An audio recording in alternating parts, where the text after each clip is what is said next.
우리나라가 지금 월드컵으로 인하여서 아주 기쁨을 많이 누리고 있잖아요. 예, 정말 더도 말고 둘도 말고 이렇게 나라가 이렇게 하나 되어져서 이렇게 나아갔으면 참 좋겠어요.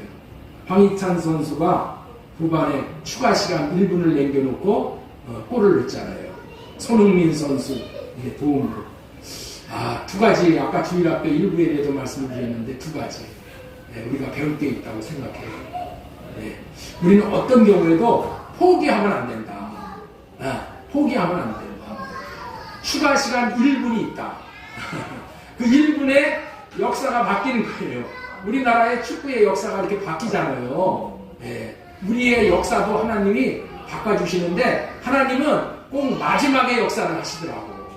기도 응답도 마지막 때에 마지막 시간에 마지막 날에 이 역사하시더라고요. 이 마지막이 큰 날이야. 명절 큰 날. 그리고 또 한 가지는 이 황희찬 선수가 이제 세계적인 선수가 됐어요. 어떻게 해서 세계적인 선수가 됐어요? 세계적인 선수인 손흥민이가 어시스트를 해줌으로 인해서 손흥민이가 도와주니까 세계적인 선수가 도와주니까 세계적인 선수가 되더라고요. 여러분들 우리에게 세계적인 선수가 누구예요? 예수님이야. 예수님이 우리를 도와주시면은 우리가 세계적인 사람이 되는 거예요. 이 믿음으로 여러분들 지금 얼마나 어려운 삶을 살아요. 그러나 반드시 우리에게 영광의 그날이 올 것이라는 것을 믿음으로 붙잡고 믿음으로 승리하기를 예수님의 이름으로 부탁드립니다. 지난주 설교 제목은 같이 살 수 있는 법에 대해서 말씀을 드렸어요. 우리는 같이 살라고 하나님께서 우리를 교회 공동체의 몸된 교회 지체들로 불러주셨잖아요. 같이 살 수 있어야 돼. 같이 사는 것을 못하면 이 세상에서 실패야. 가정에서도 실패고 직장에서도 실패고 어느 곳에 가든지 같이 살 수 있어야 되잖아요. 같이 살 수 있는 법에 대해서 말씀을 주셨어요. 사랑할 수 있게 해주시겠다는 언약을 믿고 내 생각과 마음을 할례받고 하나님의 생각과 마음 하나님이 주시는 사랑으로 우리가 사랑을 해야 되는 것이죠. 그러면 같이 살 수가 있는 거예요.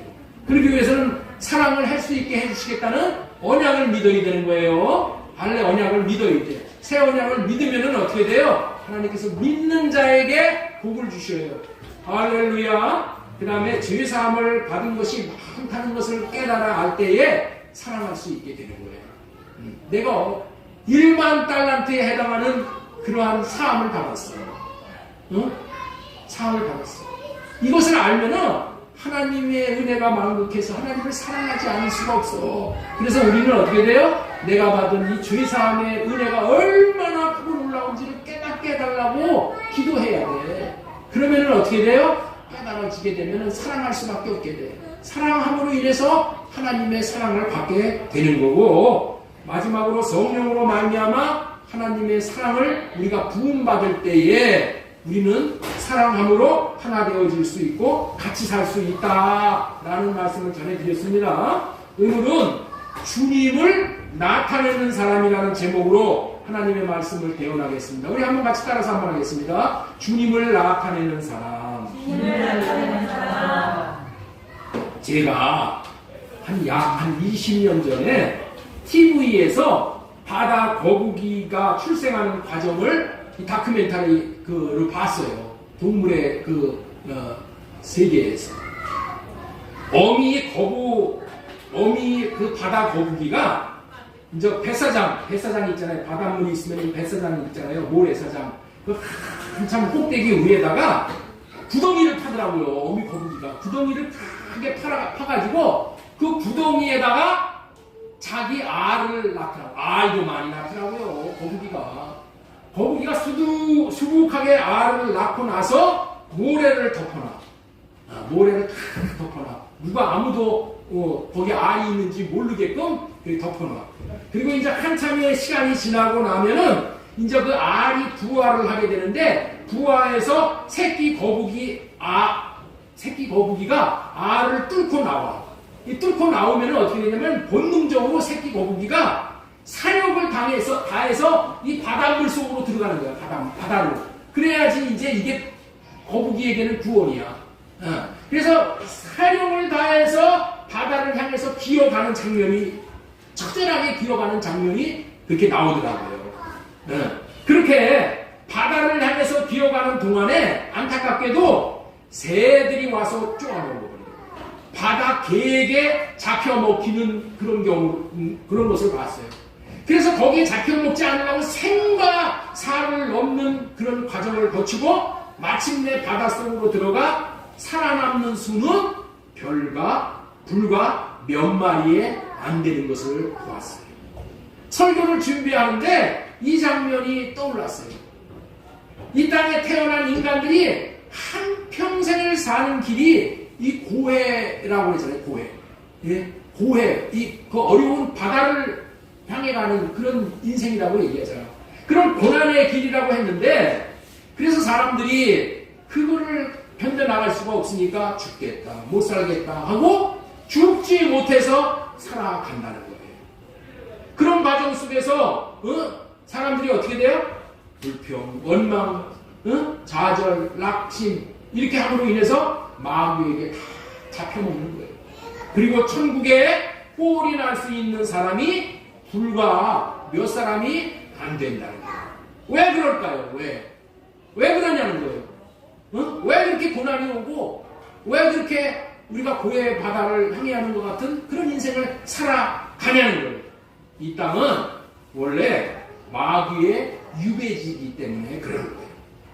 그런데 하나님께서는 깊은 뜻이 있으셔서 마귀의 유배지인 이 땅에다가 인간을 창조해서 마귀와 같이 살게 해놓으셨어. 여러분들, 마귀하고 같이 산다는 것은 마귀 등살에 인간이 살아가기가 얼마나 힘이 들겠어요. 여러분들 힘이 들어야 안 들어요? 옆에 있는 분에게 한번 물어보세요. 마귀 등살에 참 힘드시죠? 여러분들 있죠? 여름철에 모기 한 마리가 윙윙거려도 잠을 잘 수가 없이 힘들잖아요. 잡으려고 하면 쳐나가고 잡으려고 하면 쳐나가고 얼마나 힘이 들어요. 그래서 저는 포기하고 모기장을 하나 이제 설치해가지고 거기 가서 들어가서 자니까 편하더라고요. 아니, 모기 한 마리가 윙윙거려도 힘든데 마귀가 소동을 부리는 거야. 내 삶에 들어와서 마귀가 소동을 부리니 얼마나 힘이 드냐는 거예요. 여러분들, 내가 힘든 이유가 있는 거예요. 마귀가 그렇게 하는 거예요. 그래서 여러분들 있죠? 이 영의 세계를 볼 수 있어야 돼요. 네. 모든 나에게 걸려있는 모든 문제가 뭐냐? 그 영적인 문제라는 거예요. 그래서 마귀가 찾아옴으로 인해서 우리를 고통스럽게 하는 거예요. 살 수 없게 하는 거예요. 그래서 이 고통스러운 모습을 성경에서는 참 의미 있는 말로 표현을 하고 있다는 거예요. 베드로전서 5장 8절 말씀 우리 한번 같이 읽겠습니다. 시작. 근신하라.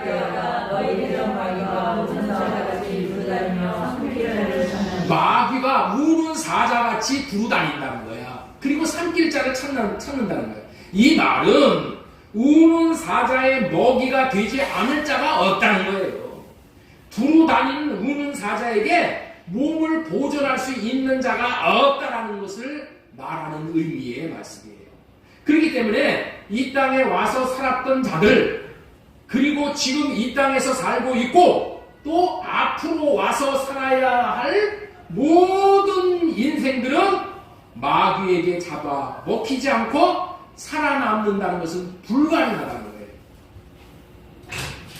그렇다면 하나님께서는 왜 인간을 마귀의 유배지에 창조해 놓으셔서 이토록 어렵고 고달픈 인생살이를 하게 하시는가 하고 하나님에 대해서 도무지 이해가 안 된다고 그렇게 한탄을 하는 거예요. 그리고 하나님을 원망하기도 하고. 그러나 여러분들은 이 하나님을 이해하실 수 있어야 하는 거예요. 하나님이 인간을 마귀의 유배지인 이 땅에 창조하여 놓으신 이유를 우리는 이런 방법을 통해서 이해할 수가 있었으면 좋겠어요. 여러분들이 하늘의 새들의 왕 독수리가 자기 새끼를 훈련시키는 것을 여러분들은 들었을 거예요. 하늘 새들의 왕인 독수리는 어떻게 자기 새끼를 하늘의 왕으로 만드는가? 독수리가 둥지에 이제 새끼를 낳아서 어느 정도를 이렇게 키우다가 어느 날부터는 새끼를 이제 발로 챙겨가지고 하늘 높이 날아오르는 거예요. 그래서 새끼들을 하늘 높이에서 떨어뜨린다는 거야. 그러면 죽지 않으려고 이 새끼들이 어떻게 돼? 날갯짓을 그리고 힘이 없어서 이제 더 이상 하지 못하고 툭 떨어지면 어떻게 돼요? 독수리가 쫙, 어미 독수리가 밑으로 내려가서 자기 날개를 쫙 펴가지고 자기 새끼를 밟는 거예요. 네? 그리고 또 하늘로 치솟아 올라가가지고 또 어떻게 돼요? 떨어뜨려. 그러면 발버둥 치고 얼마나 그 떨어지는 고난이 그 새끼들 입장에서는 힘이 들어요. 정말로 너무너무너무너무 죽을 것과 같은 그러한 힘든 과정을 거치잖아요. 그러면 어떻게 돼? 그런 거 어미는 사정 들어주지도 않고 또 하늘 꼭대기로 올라가가지고 거기서 또 떨어뜨리는 거예요.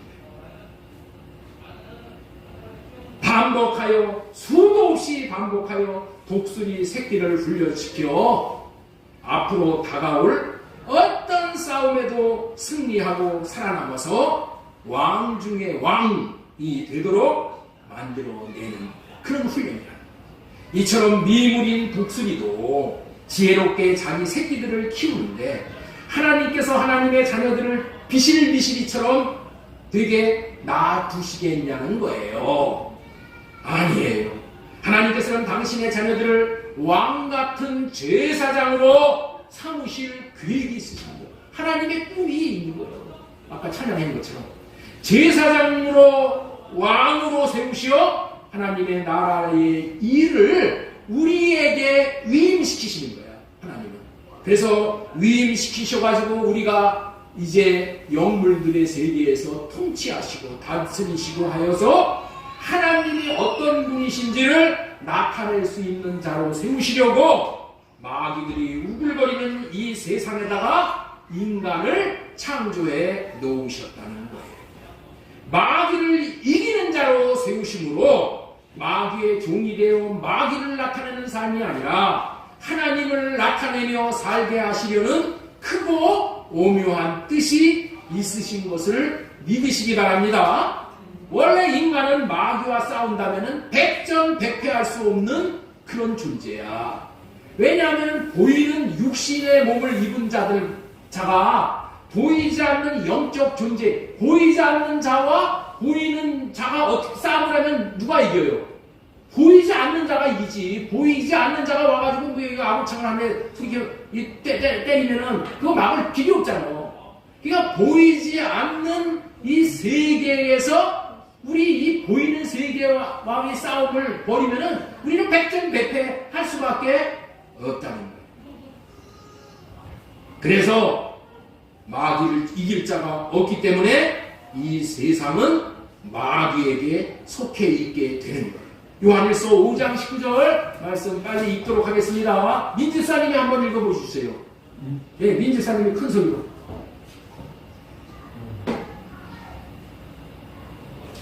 또 아는 것은 우리는 하나님께 속하고 온 세상은 악한 자 안에 처한 것이며, 여러분들 이 세상에 있는 모든 사람은 다 이미 악한 자 사탄의 수중에 들어가 있다는 거예요. 그렇기 때문에 세상에 속한 모든 자들을 다 마귀가 되어져서 그래서 지옥에 안 갈 수가 없는 거예요.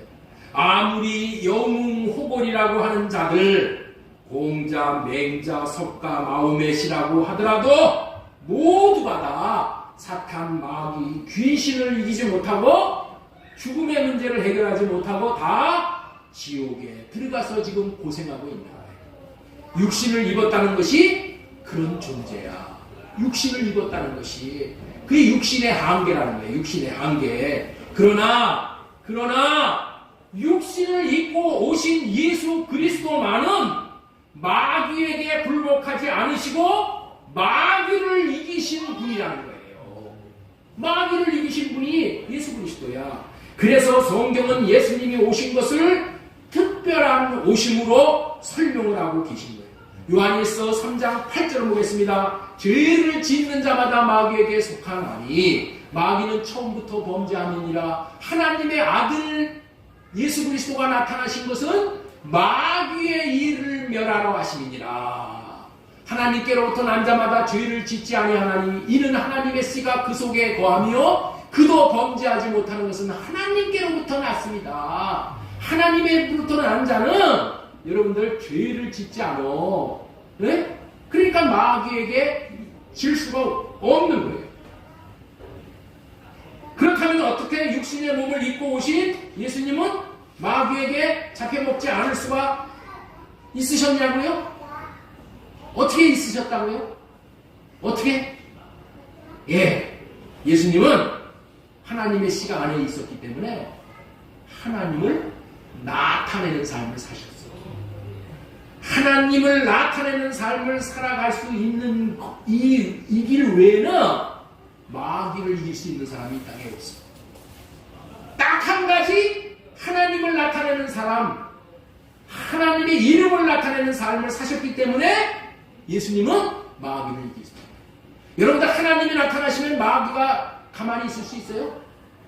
올 때는 한 길로 왔어도 도망갈 때는 7길로 그냥 난리나서 도망가는 거예요. 첫째 아담은 마귀가 주는 생각을 받아먹고 자기가 하나님이 되어 자기를 나타내는 삶을 살려다가 마귀에게 잡혀먹음으로 마침내 마귀의 종이 된 거예요. 그러나 자비로우신 하나님, 은혜와 긍휼이 풍성하신 하나님께서는 마귀의 종으로 일평생 살고 영원한 불속인 지옥에서 영원한 심판을 받을 것을 불쌍히 여기셨어요. 긍휼히 여기셨어요. 그래서 아담과 하와에게 찾아오신 하나님이 가죽옷을 입혀주신 거예요. 가죽옷을 입혀주셨다는 것은 뭐예요? 가죽을 나타내는 삶을 살라. 예수님을 나타내는 삶을 살라. 다시는 마귀에게 지지 않는 비결은 하나님을 나타내고 살면 된다고 알려주신 거예요. 둘째 아담으로 오신 예수님도 첫째 아담처럼 육신의 몸을 입고 오셨기 때문에 마귀의 종이 되어 마귀를 나타내는 삶을 살도록 마귀가 3번씩이나 시험을 시도했어요. 그런데 예수님은 시험을 이기고 마귀를 이기신 거예요. 이기신 방법이 무엇이었을까요? 이기신 비결이 무엇이었을까요? 진리의 법으로 이기셨다. 지난주에 지가 예배 끝나면서 진리의 법을 아십니까? 라고 물으면서 주보 한번 보시라고 했죠? 진리의 법이 뭔가 다 설명이 되어 있다고 했잖아요. 자, 그렇다면은 진리의 법이 무엇이냐는 거예요. 자, 여기 보셔요. 여기 보셔요. 읽으라고 할 때 읽으시고 지금 들을 때는 들으시고. 자, 진리의 법이 무엇이냐? 진리의 법이 무엇이냐? 한마디로 하나님을 나타내는 삶을 살게 해주시는 법이 진리의 법이야. 하나님을 나타내면서 사는 법이야. 진리의 법은. 성경은 오직 진리의 법이 이루어져 하나님을 나타내는 삶만 살아야 구원임을 알려주시는 거예요. 진리의 법은 무엇이라고요? 하나님을 나타내는 삶을 살 수 있게 해주시는 법이야. 우리는 하나님께 영광을 돌리는 삶을 살아야 된다는 말을 많이 듣죠. 호인아, 듣냐 안 듣냐? 영광 돌리는 삶을 살아야 돼. 그런 얘기 듣죠. 영광을 돌린다는 말의 의미가 무엇이에요? 하나님을 나타내는 삶을 살아야 된다. 나를 나타내게 되면 뭐야? 내가 영광을 받는 거예요. 그렇죠? 지금 골 하나 월드컵에 가서 골 넣으면 어떻게 돼요? 그냥 막 이러잖아요. 그 누구 나타내는 거야? 내가 잘해서 골 넣었다는 거죠. 그렇죠? 그런데 옛날에 그 허영무 선수 같은 경우에는 어떻게 돼요? 골을 집어넣고 나서는 무릎을 꿇고 기도하잖아. 하나님이 늦게 해주셨습니다. 하나님이 영광을 받으시옵소서. 그 얘기잖아요. 그렇죠? 하나님을 나타내는 거예요. 하나님을 나타내는 거예요. 마귀를 물리침으로 마귀를 나타내지 않고 하나님을 나타내는 삶을 온전히 사실 수가 있으셨던 거예요. 진리의 법으로 사는 것이 마귀를 이기는 비결이고 천국을 누리는 비결이라는 거예요. 진리의 법 외에는 마귀를 이길 수가 없는 거예요. 이 법이 그토록 중요하기 때문에 주보에다가 진리의 법에 대해서 제가 2년 이상을 여기다가 맨 여기 알림광장 맨 밑에 보면은 진리의 법에 대해서 여기다 이렇게 올려놓은 거예요. 예? 예수님이 사신 진리의 법은 어떻게 사시는 것일까요? 그렇다면 예? 예수님은 진리의 법으로 사셨다는데 예수님이 사신 그 진리의 법은 어떻게 사신 거냐는 말이야.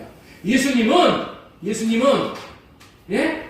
자, 하나님을 자신의 마음에 계시게 하고 예수님은 하나님을 자신의 마음에 계시게 하고 자신의 생각과 마음은 할례를 구하여 할례받고 그래서 머리로 사는 거, 머리에서 나오는 생각은 다 할례받고 마음 안에서 하나님이 주시는 마음을 받아서 그 하나님의 마음을 나타내는 삶을 사신 것이 그게 예수님의 삶의 전부야. 그것을 뭐라고 한다? 진리의 법으로 사셨다. 그렇게 얘기하는 거예요. 그런데 지금 많은 말을 했기 때문에 여러분들이 지금 이게 기억이 잘 안 될 거예요. 그래서 주보에다가 올려놨어요. 자, 알림광장 바로 밑에 있는 거를 자, 우리 한번 보세요. 자, 여기 보셔요. 여러분들 이것이 이게 깨달아져야 돼. 자, 예수님이 사신 진리의 법은 어떻게 사는 법인가? 자, 여기 주보 보셔요. 네? 주보 보셔요. 예수님은 하나님을 자신의 마음 안에 계시게 하고 자신의 생각과 마음을 할례를 구하여 받고 마음 안에서 하나님이 주시는 마음을 받아 그 하나님의 마음을 나타내는 삶을 사신 것이 진리의 법으로 살았다고 하는 거예요. 그렇게 진리의 법으로 사실 때에 하나님이 나타나셨기 때문에 마귀의 먹이가 되지 않고 오히려 마귀를 멸하는 삶을 사셨다는 거예요. 주보에 올려놓은 내용 또 그 밑에 있는 내용도 한번 보겠습니다. 밑에 있는 내용 쭉 밑으로 내려가면은 진리의 법이라 이거 우리가 이렇게 살아야 되는 거예요. 위에 있는 것은 예수님이 사셨어. 우리는 어떻게 살아야 된다고요? 이 밑에 것도 진리이신 성령 안에서 오신 그리스도를 마음 안에 계시게 하셔서 마음에서 샛별과 같이 떠오르는 말씀을 마음으로 받고 마음으로 보고 그 마음을 나타내는 삶을 사는 거예요. 그러면 누가 나타나신다고요? 하나님이 나타나셔. 하나님이 나타나셔서 영광을 보여주시는 거예요. 내가 하나님을 나타내고자 하는 그런 간절한 마음을 가지고 그렇게 할례받고 주님이 주신 마음을 나타내기만 하면은 주님이 나타나시니까 우리 가정에 주님이 나타나셔. 우리 사업장에 주님이 나타나시고 교회에 주님이 나타나셔. 여러분 주님이 나타나시면 교회에서 싸움이 될 수 있겠어요? 교회에서 어떻게 싸움이 일어나? 응? 내 마음에 주님의 마음이 왔는데 주님의 마음은 어떤 마음이야? 사랑하고 섬기고 살리고 그래서 하나 되어지는 마음인데 주님이 나타나는 것이 그것이 구원이야. 주님이 나타나는 것이 그것이 생명의 삶이라는 거예요. 이 말씀을 우리는 명심하시고 우리도 진리의 법대로 살 수 있는 방법은 뭐예요? 우리 안에 예수 그리스도가 먼저 계시게 하여 자신의 생각은 할례받고 마음에서 떠오르는 주님의 마음을 받아서 그 마음을 나타내는 삶을 말하는 것이야. 이렇게 사는 것이 진리의 법으로 산다. 그런 거예요.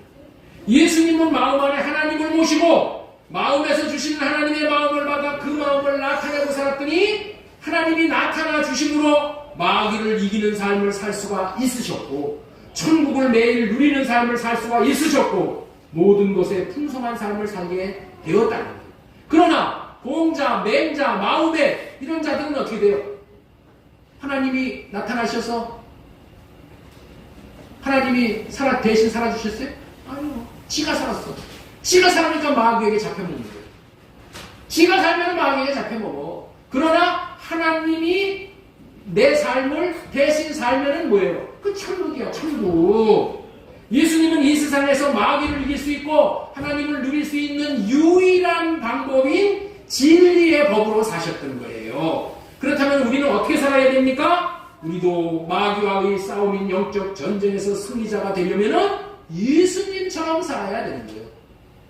요한일서 2장 6절 말씀 우리 은일 자매가 한번 읽어봐 주시죠. 요한일서 2장 6절.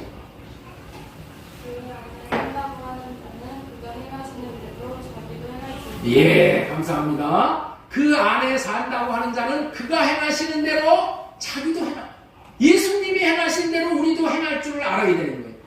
요한복음 14장 6절에는 이것을 보고 뭐라고 그래요? 예수님께서 이 시대에 가고 길이요 진리요 생명이니 나로 말미암지 않고는 아버지께로 올 자가 없느니라. 예수님처럼 사는 것이 길이야. 예수님처럼 사는 것이 진리야. 예수님처럼 사는 것이 생명길이야. 아버지를 누리는 비결이라는 거예요. 이 말씀을 믿고 그대로 살아야 될 줄로 믿습니다. 저와 여러분들이 이 진리의 법에 대해서 수없이 들었어요. 오늘 처음 듣는 것 같으세요? 민지사님, 진리의 법 오늘 처음 듣는 것 같으세요? 수없이 들었으나 여전히 이렇게 살지 못함으로 하나님을 누리지 못하는 것은 이 진리의 법이 뼈저리게 깨달아지지가 않아. 간이 저리도록 간절하지 못하기 때문에, 간절하게 깨달아지지 못하기 때문에 못 사는 거예요. 그래서 오늘은 성경 전체가 이 말을 하고 있고 예수님이 이 말씀만을 하신다는 것을 대언해 드림으로 말미암아 여러분들의 생각의 패러다임이 바뀌어지기를 원해요. 이 진리의 법대로 삶으로 말미암아 천국을 누리시기를 바라서 이 진리를 전해드리고자 하는 거예요. 성경 말씀 무지무지 많지만 오늘 다 얘기하면 해가 가야 돼. 그래서 8가지 말씀을 전해드릴 때에 성령님이 오셔서 깨달아지게 하옵소서, 터득이 되게 해주세요. 터득이 되어야 사라지는 거야. 이것이 내 것이 되게 하옵소서 하고 기도하는 마음으로 할례받고 들으시면 좋겠어요. 오늘은 진리의 법대로 사는 것이 무엇인지 8가지의 말씀을 통해서 분별을 해드리는 겁니다. 진리의 법으로 사는 것이 무엇이냐. 자, 본문 요한복음 14장 20절 말씀 우리 한번 읽겠습니다. 시작. 빨리 저기 시간 가니까. 너희가 들은 말은 내 말이 아니요 나를 보내신 아버지의 말씀이다. 자, 이 말씀이 여러분들 있죠? 비밀인 거예요. 자, 보세요. 지금 제자들에게 예수님이 말씀하고 계셔. 그러면서 제자들이 예수님이 하신 말씀을 듣는단 말이야. 그런데 예수님이 제자들에게 하는 말씀이 누구에게로부터 나온 말씀인지를 지금 알려주고 계시다는 거야. 그 말씀은 예수님 자신의 말씀이 아니라 예수님 마음 안에서 샛별과 같이 떠오르는 하나님의 말씀, 하나님의 마음에서 나온 말씀이라는 것을 오늘 말씀하는 거예요. 너희가 나에게 지금 듣는 말은 내 말이 아니다. 이렇게 말씀하십니다. 내 말이 아니다. 예수님은 무슨 영으로 사셨다고요? 대언의 영으로 사신 거야. 대언의 영. 예수님은 하나님의 말씀을 지금 대언하는 거야. 대언. 예수님은 자기 육신의 생각에서 나오는 그런 말을 하지 않으시고 마음 안에서 계신 하나님이 말씀하시는 말씀을 대언만 하신다는 거야. 대언. 다시 말해서 안에 계신 하나님이 주시는 마음만 받아서 마음만 흘러보내 하나님을 나타낼 따름이었다는 거야. 예수님은 하나님의 사랑의 마음만 흘러보내는 것이 예수님의 사역의 전부였음을 말씀하시는 거예요. 그렇습니다. 예수님이 마귀를 이길 수 있는 유일한 비결을 지금 알려주시는 거예요.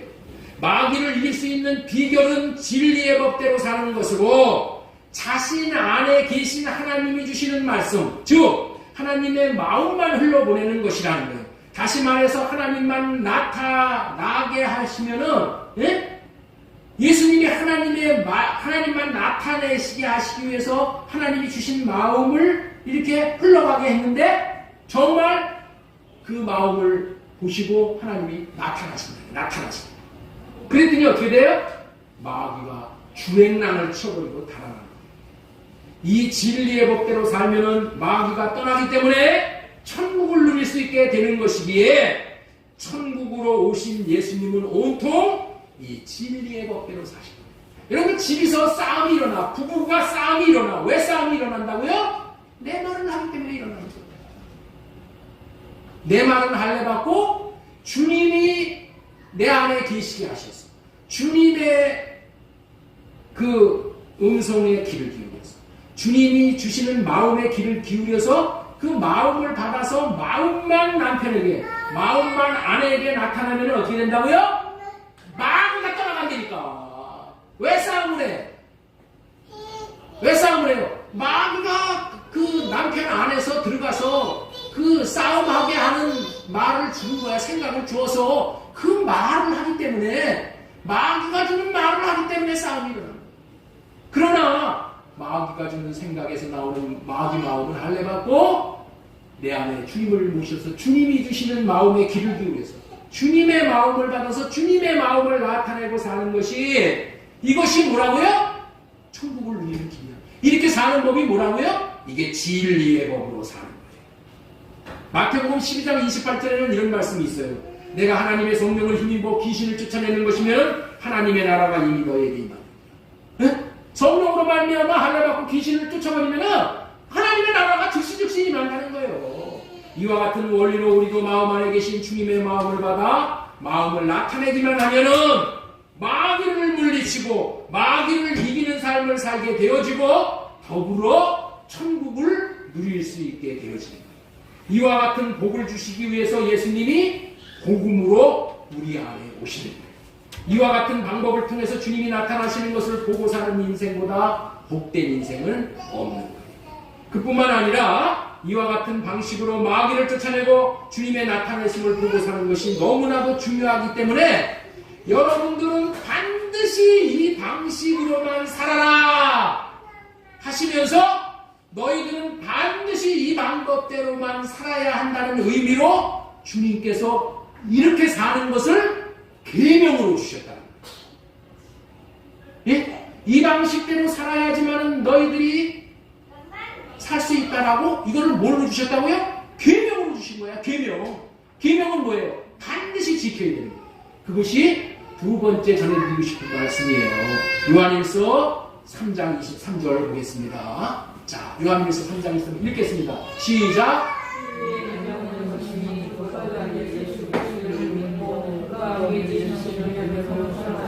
자, 이 말씀이 여러분들 정말 이게 완전히 여러분들을 결정하는 기가 막힌 말씀이야. 자, 그의 계명은 이것이니, 그의 계명이 무엇이냐? 그의 아들 예수 그리스도의 이름을 믿는 거야. 이름을 믿는다는 게 뭐예요? 예수님을 믿는 거죠. 예수님을 믿는 게 뭐라고 그랬죠? 예수님을 믿는 게 뭐야? 자, 호인아, 예수님을 믿는 게 뭐라고 그랬어요? 민영이 집사님, 예수님을 믿는 게 뭐라고 그랬어요? 예수님을 믿는 것은 예수님이 내 마음에 계시게 하는 거라고 했죠. 예수님을 내 마음에 계시게 하는 거야. 그 아들 예수 그리스도의 이름을 믿고 예수님을 내 마음에 계시게 하고, 그가 우리에게 주신 계명대로, 그가 우리에게 주신 계명이 뭐예요? 예수님의 말씀이 계명이야. 예수님의 마음이 계명이야. 예수 그리스도를 내 마음 안에 모시면은 살아계신 예수님이 내 안에서 뭐 하신다? 말씀을 하셔. 마음을 주신단 말이야. 그 마음을 받아서 사랑을 하는 거야. 그게 계명이야. 네? 그것이 뭐라고요? 이게 진리의 법이야. 진리의 법을 계명으로 주셨다니까.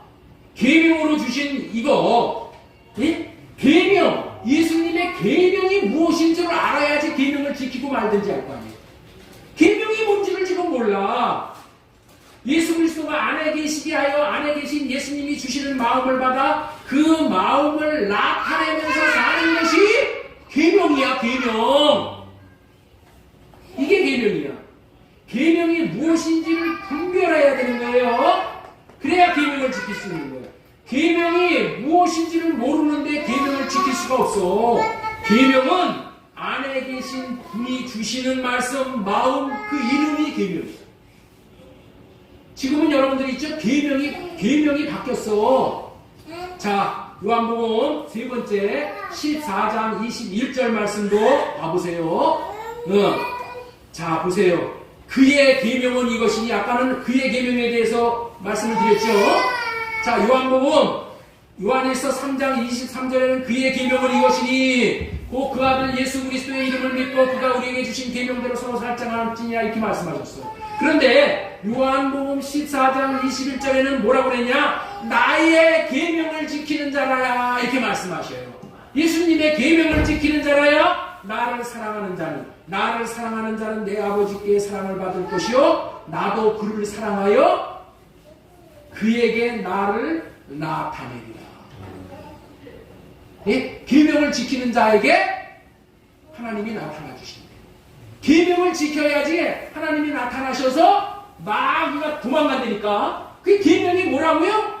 계명이 내 안에 예수님이 계시게 하셨어.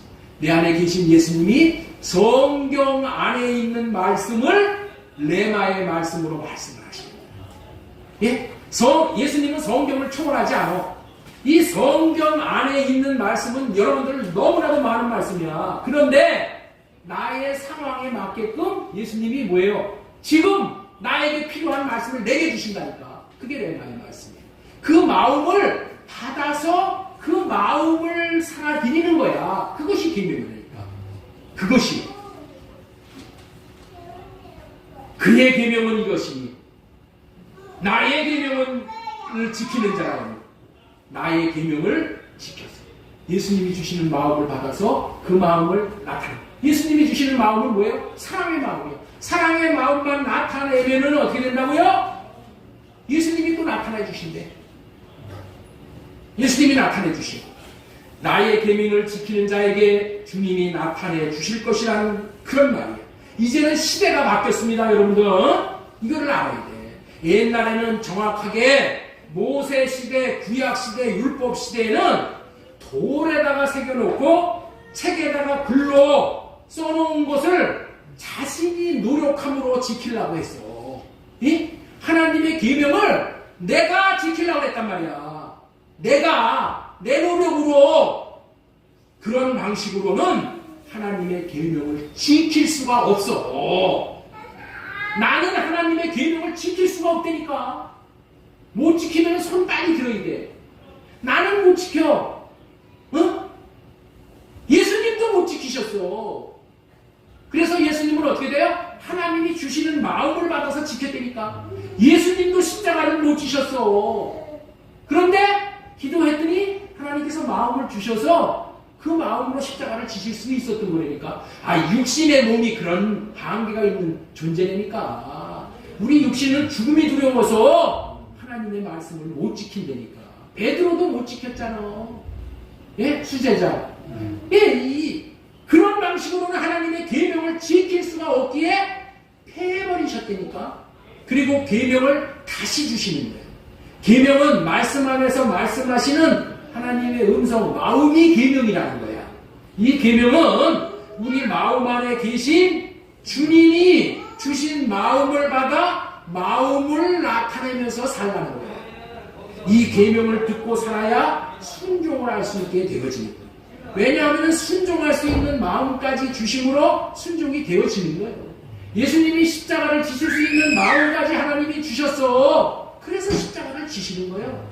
이런 계명으로 살면 주님이 나타나시기 때문에 마귀를 쫓아낼 수 있고 마귀를 이기는 자가 되는 거예요. 이렇게 사는 것이 나의 계명, 다시 말해서 주님이 주신 계명인데, 요한복음 13장 34절에 이 계명을 또 뭐라고 얘기했냐? 새 계명이다 이렇게 얘기하는 거예요. 자, 요한복음 13장 34절 새 계명을 너희에게 주노니 서로 사랑하라. 내가 너희를 사랑한 것 같이 너희도 서로 사랑하라. 여러분들 새 계명이 무엇이라고요?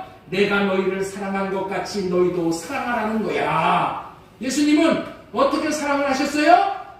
십자가에서 죽기까지 우리를 사랑하셨어요? 그렇게 우리가 알고 있잖아요.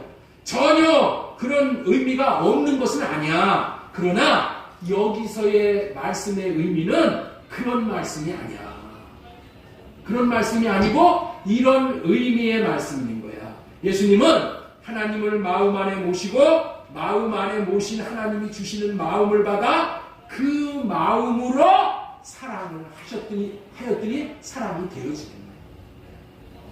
그래서 예수님은 십자가를 지시기까지 순종할 수 있어서 우리를 사랑할 수 있으셨듯이 우리로는 사랑할 수 없으나 우리 마음 안에 그리스도를 모심으로 그분이 주시는 마음을 받아 그 마음을 흘러보내는, 다시 말해서 마음을 나타내는 삶만 살면은 사랑이 되어지고 순종이 되어지고 주님을 나타내는 삶을 살게 되어지는으로 말미암아 내가 주님을 나타내는 삶을 살 때 실제로 주님이 나타나셔서 영광을 보게 돼.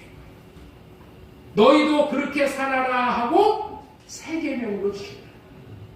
새 계명. 이게 우리에게 주신 계명이요. 야, 하나님의 말씀이 구약에 야, 너 사랑하고 살아. 마음을 다하고 힘을 다하고 목숨을 다하고 사랑해. 마음을 다하고 목숨까지 사랑하려고 한다고 해서 되져요?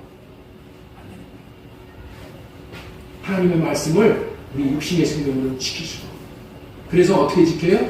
하나님의 법을 하나님만이 지키고, 그래서 하나님이 주시는 마음을 받아야지만은 이 말씀이 지켜집니다.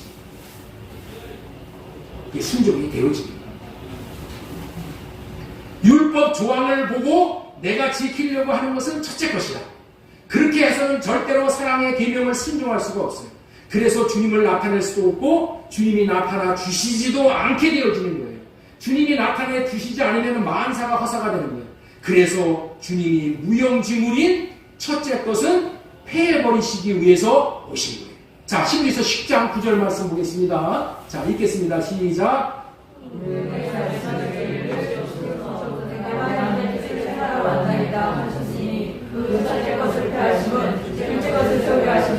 예, 이 말씀대로 내가 하려고 하는 생각은 안 해봤고 주님이 마음 안에서 주시는 샛별과 같이 떠오르는 마음을 받아 사랑할 수 있게 되어지는 것이 둘째 것이야. 둘째 것. 둘째 것. 이게 뭐라고요? 진리의 법이야. 진리의 법. 이게 세워져야 돼요.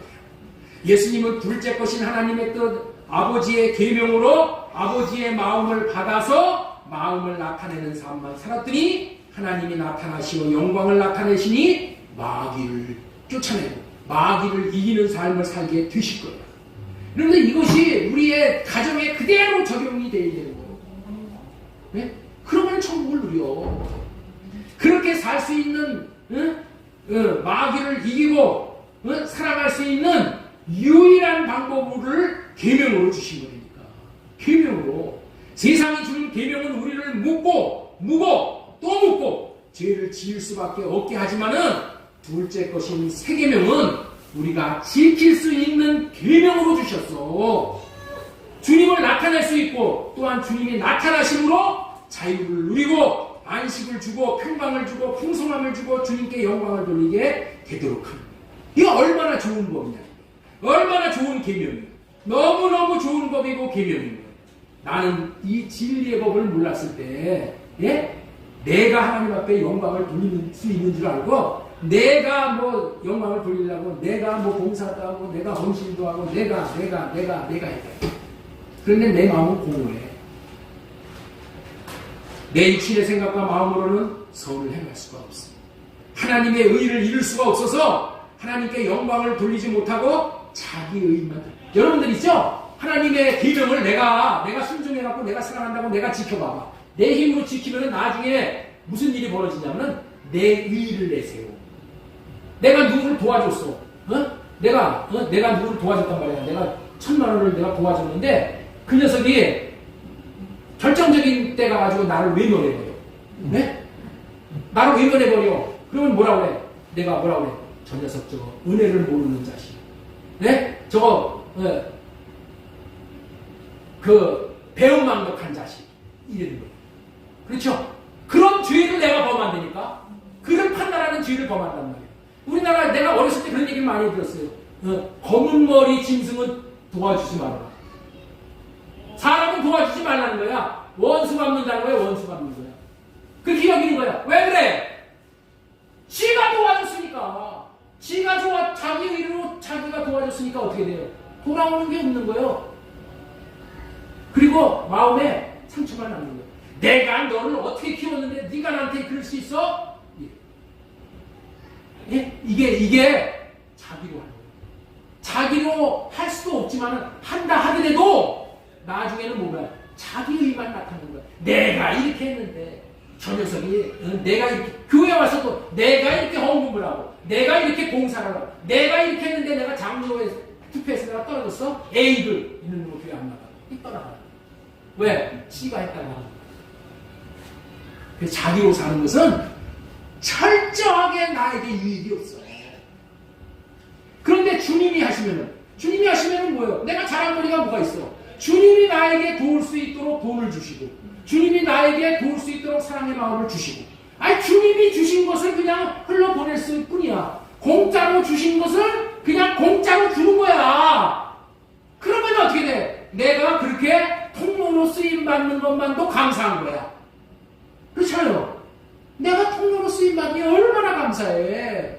응? 나를 통해서 내 배고픈 사람이 먹을 것이 생기고, 상처받은 사람이 회복이 되고, 나를 통해 내가 그런 하나님의 도구로 쓰임받은 것이 감사할 뿐이야.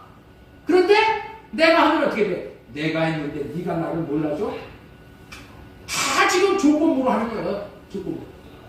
그렇기 때문에 이 진리의 법을 모르면은 여러분들 우리의 인생이 다 배신감만 느끼고 다 허탈감만 느끼고 나중에 어떻게 돼요? 여기에서 응어리만 치는 거예요. 응어리. 내 생각과 내 마음으로는 선을 행할 수 없어요. 하나님의 의를 이룰 수가 없어요.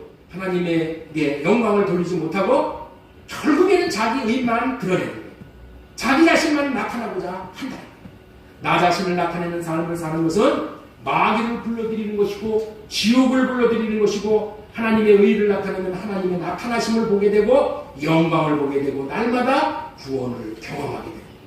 그렇기 때문에 우리는 오직 주님 안에 들어가고 주님이 내 안에 들어오심으로 주님의 마음을 보고 주님의 마음을 받아 주님을 사랑함으로 주님을 나타내는 삶을 살 수 있으므로 그렇게 살게 되어짐으로 또한 주님의 나타나심을 볼 수 있게 돼요.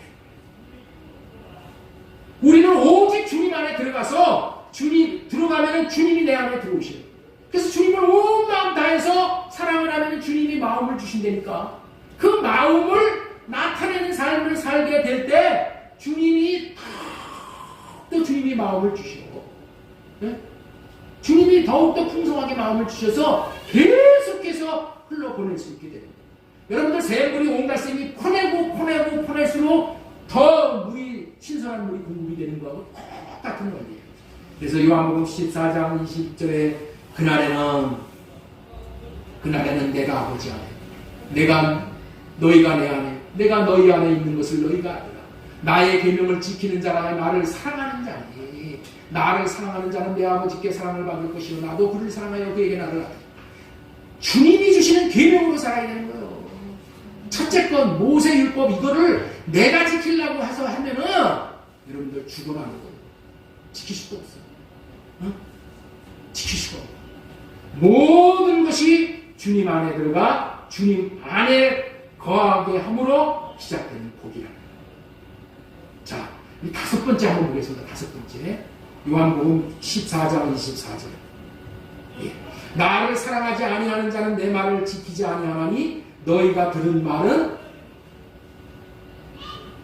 다섯 번째. 내 말이 아니라 나를 보내신 아버지의 말씀입니다. 아까 이거 말씀드렸죠? 예수님이 말씀을 하고 계시는데 듣는 자들은 예수님이 하신 말씀을 듣는 것이 아니라 누가 하는 말씀을 듣는 거라고요? 아버지 하나님이 말씀하시는 것을 예수님이 그냥 대언만 하셨다는 거예요. 대언만. 그랬더니 어떻게 돼요? 그랬더니 놀라운 역사가 나타나요. 주님이 나타나시는 유일한 방법은 내 안에 계신 주님의 말씀을 마음으로 받아 마음을 나타낼 때에 주님이 나타나십니다. 이렇게 사는 것이 진리의 법으로 산다. 진리의 법으로 삶으로 주님의 나타남을 경험할 수 있게 되어집니다.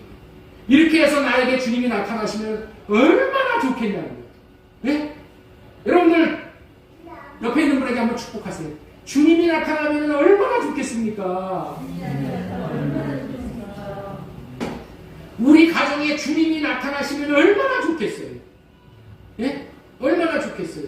자, 우리 예, 요한복음 14장 8절 9절 보겠습니다. 빌립이 이르되 예, 9절 보겠습니다. 예수님께서 이르시되 빌립아 내가 이렇게 오래 너희와 함께 있었을 때 네가 나를 알지 못하느냐. 나를 본 자는 아버지를 보았거늘 어찌하여 아버지를 보이라 하느냐. 여러분들 저 예수님은 아버지를 마음에 모시고 살았어. 그래서 모든 사람이 아버지의 마음을 예수님을 통해서 다 보는 거야. 예수님이 말씀하시는 것이 그게 뭐라고요? 아버지의 마음이야. 그래서 아버지를 본 자는 예수님을 본 자는 아버지를 보았다고 얘기를 하는 거예요. 예수님 안에 계신 아버지를 보여주고 살았단 말이야. 예수님이 살아가는 생애는 이거 아버지를 보여주는 삶만 사는 거야.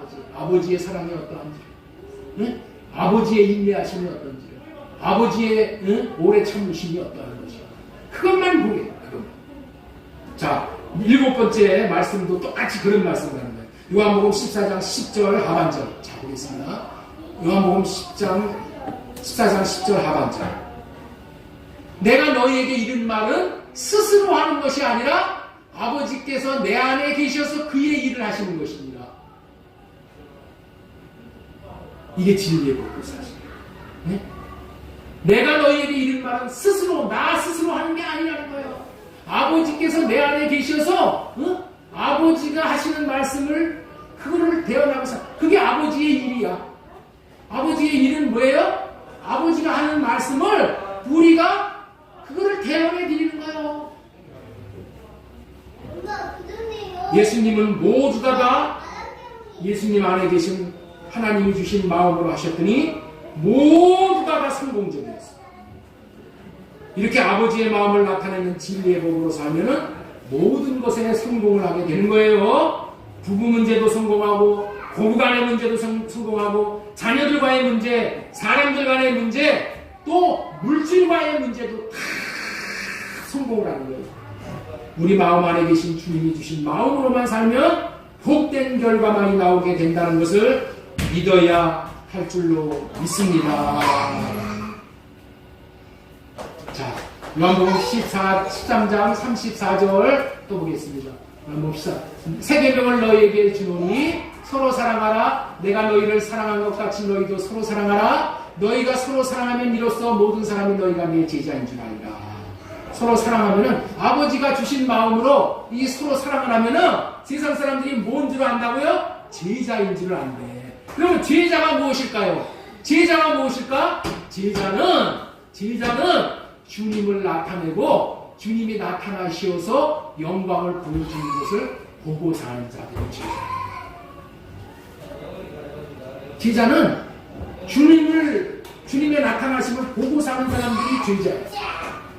우리도 이런 제자가 되어야 될 줄로 믿습니다.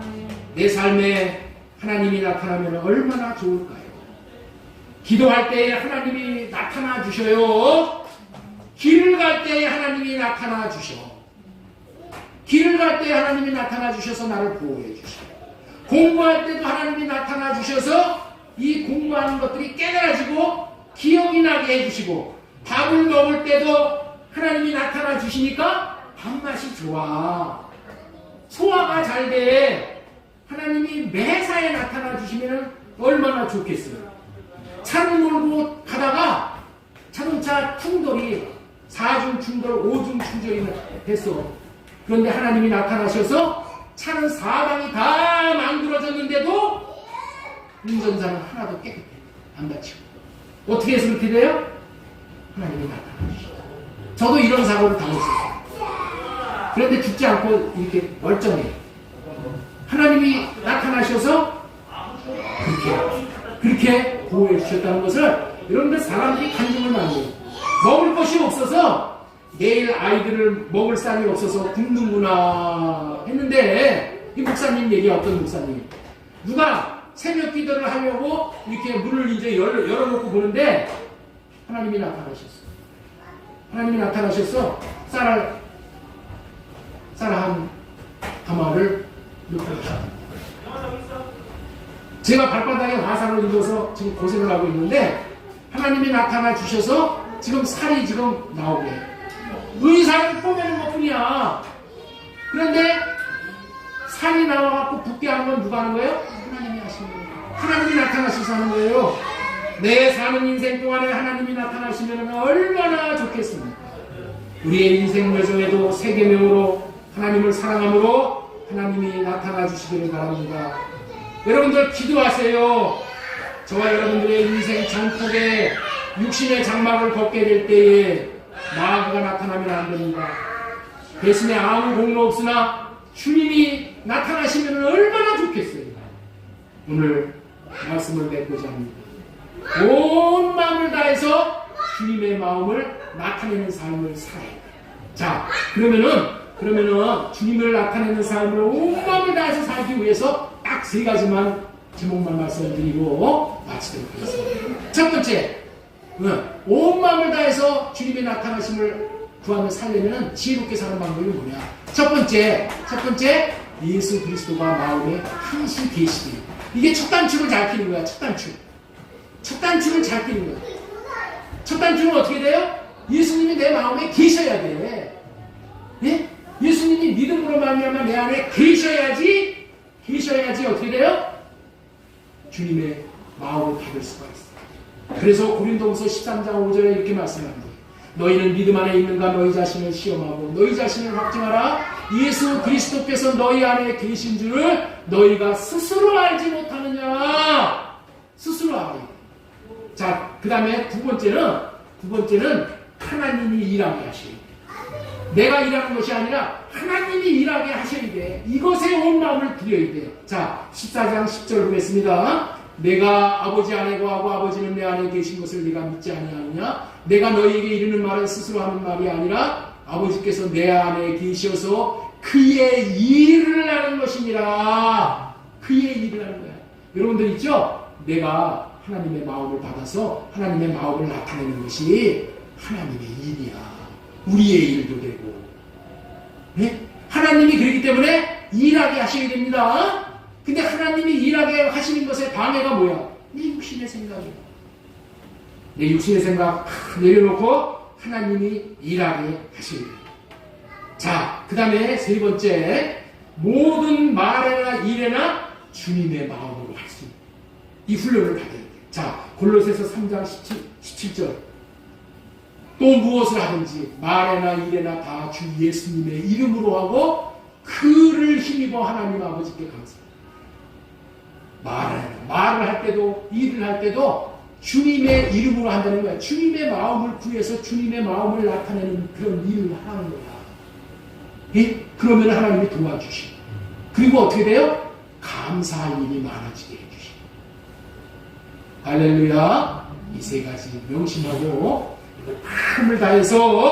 마음을 다해서 세계명을 지키는 이 삶을 살기를. 그래서 이 계명이 지켜져서 하나님의 나타나심을 영광을 보는 주인공들 되어지기를 주 예수님의 이름으로 축복합니다.